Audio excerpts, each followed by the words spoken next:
Welcome back to this Leading in the VUCA World Leadership Masterclass. And today, this module is about developing effective teams using the S.C.O.R.E framework. Developing a high-performance organization means that you need to be able to demonstrate different set of competency, different set of leadership practices, one of which is how do you lead effectively a team in the VUCA world when you have the complexity, the ambiguity, the confusion caused by VUCA? How do you lead a team to be more effective working collaboratively?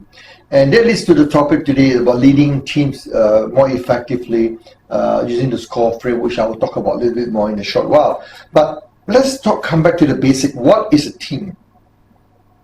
Today, if I ask a lot of leaders, they have different definitions. What is a team? The best way to define team is to look at the definition by John Kezembach and Smith, who talk about the book called Discipline of Teams. It's defined as a team is comprised of a small number of people with complementary skills who are committed to a common purpose and performance goal and approach which they will hold each other mutually accountable.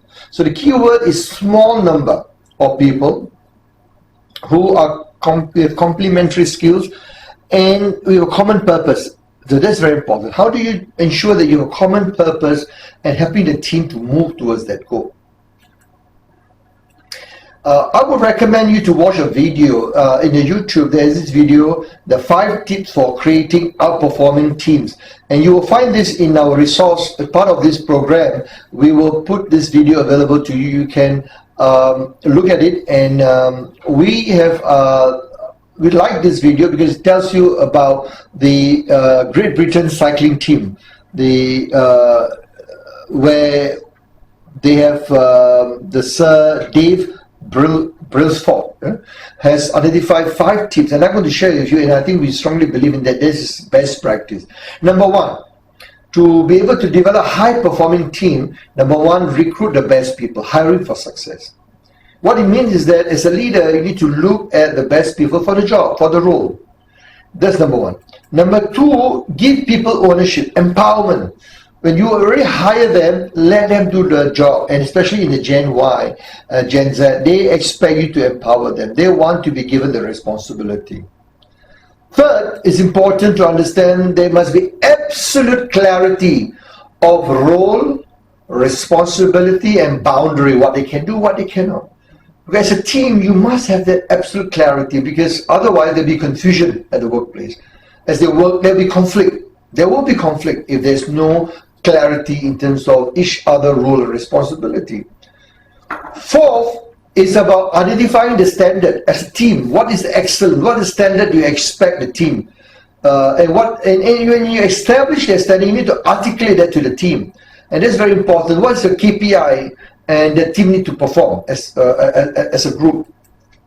And lastly, you want to create a climate of happy people and a happy environment. And this is what we believe, because when people are happy, they're engaged. When they're engaged, they provide the discretionary effort, which will create very positive, lasting impact on the organization, which will bring about the desired results. So these 5 practices which we believe that makes the Great Britain cycling team the champion, the Olympic team.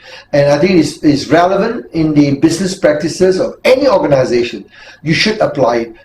Recruit the best people, hiring for success, give people ownership, empowerment, develop absolute clarity of role, responsibility, and boundary, what they can do, what they cannot as a team.